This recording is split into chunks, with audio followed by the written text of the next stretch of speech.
Kamuflase tidak menyelamatkan MLRS Amerika di wilayah Kherson. Pengintaian udara Angkatan Bersenjata Rusia menemukan tempat berlindung yang disamarkan oleh peluncur MLRS buatan Amerika Serikat.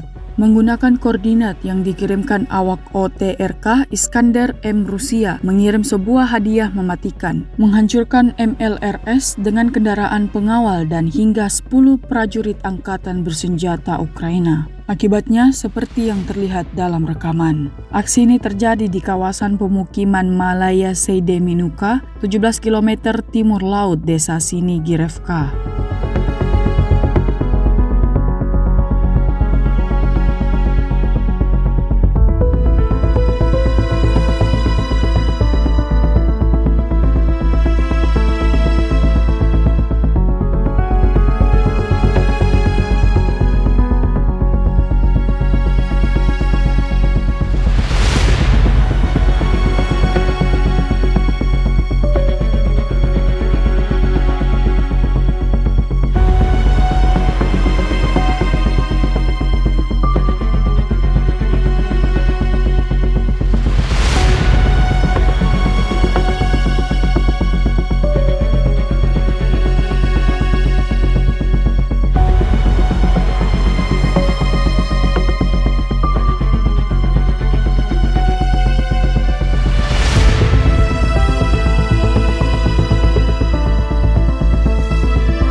Download Tribun X sekarang, menghadirkan lokal menjadi Indonesia.